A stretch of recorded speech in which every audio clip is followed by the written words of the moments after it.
would say that this corner was quite down a bit. Shut up, you dirty cunts. Okay, so good evening, guests, family, and friends. Sorry. For those of you who don't know me, my name is Nick. You may know me as the younger brother of Seb, but I would say I'm the new and improved version of Seb. HB! Everyone here tonight is special, and we know that because Seb has invited you to his 21st. But tonight we celebrate a singular special person, and it is my job, in a very loving and brotherly way, to tell the story of, but also expose that beautiful bastard. You be beautiful, You bro. see, me and Seb, we go way back. 18 years to be exact. And I'll never forget coming out the womb and instantly noticing Seb's face. This huge glaring smile. But at the same time, he was panicking because he knew on that day he met his greatest rival for the alpha male of the family. Let's just say he lost at that battle. That was the beginning of something beautiful. And as much as Seb loved me, I instantly posed a threat. After 3 years of being alive, baby Seb's charm was wearing off. And I was the new novelty on the block. I was told that I would steal the attention from him. One particular evening, everyone was gathered around baby Nick, watching in awe as I took my first steps as a human being. But lo and behold, from the other side of the room comes Seb, storming, absolutely fuming. And what does he decide to do? Every time I would stand up, he would push me over.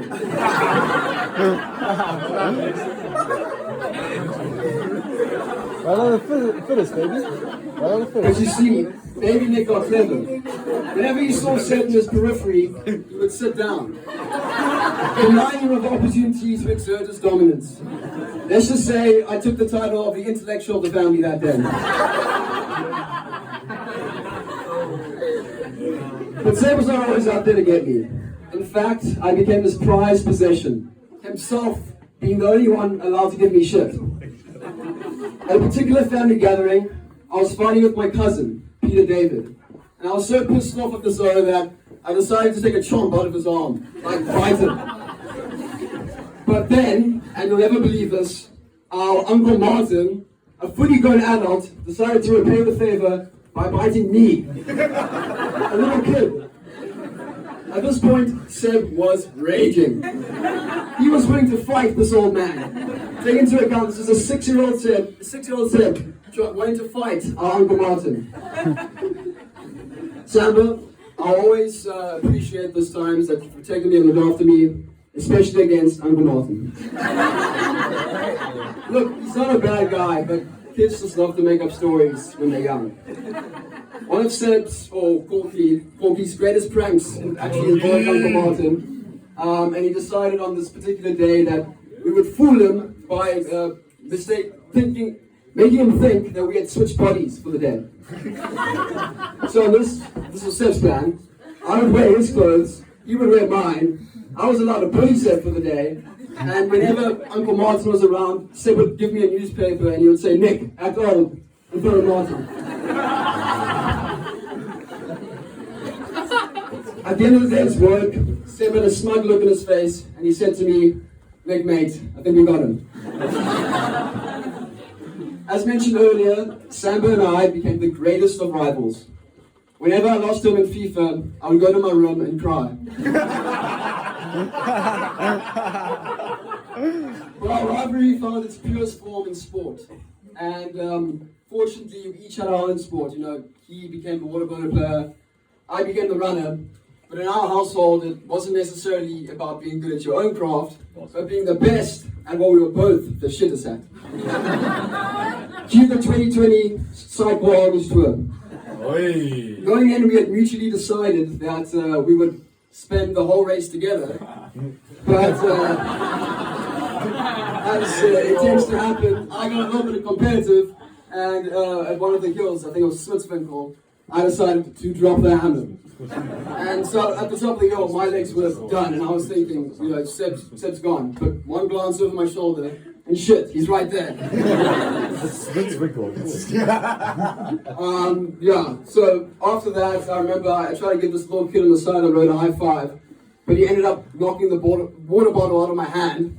So I was a little bit thirsty, and then I said to Seb, let's take a pit stop. And Seb had a little bit of an advantage on the downhills, so he arrived at the pit aid station before me, and I don't know what was going in my head, but I saw Seb lining up to get his Powerade, and something in my head was just like, no, continue cycling. So I left it, even though it was my idea. Now at this point, Seb thought he had dropped me, so when he caught up to me, he was kind of angry. He was like, what, Nick? And then, good job. Now, when he passed me there, that was the last time I'd see him in the race. He would end up beating me, because he just had too much pace. And, just to give some context, that was the first year in the August where they allowed e-bikes into the race. So I remember at this point where he passed this geezer in front of us, and this dude was like, get off the road, you bloody e-bike! Long story short, Samba, this is when I get deep.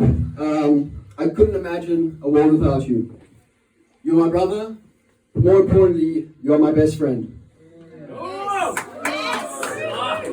You make me angry sometimes, like really angry, but at the same time, you're so loving, and you're like this big block of meat that's always there for a hug when you need it.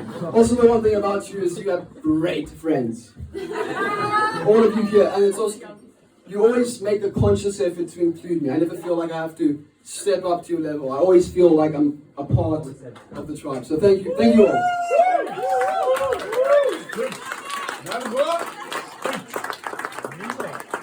One thing I'd say as well, he's a workhorse.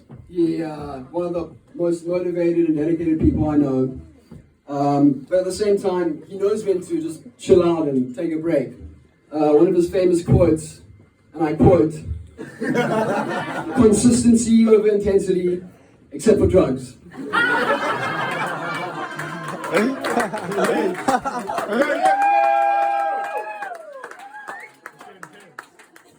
You're an inspiration, dude. You bring out the best in everyone around you, including myself. And I always know when you come into my room with that cheeky smile, you have some crazy adventure planned. And I'm always thinking in my head, oh fuck, not again. But let's go.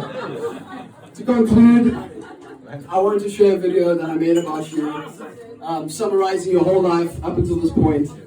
And I didn't intend it to be as long as it is, but it's entertaining, or at least I think it is. So yeah, hopefully you guys enjoy that. I'll put that now. Good job. Thank you guys for listening. Cheers for a good night.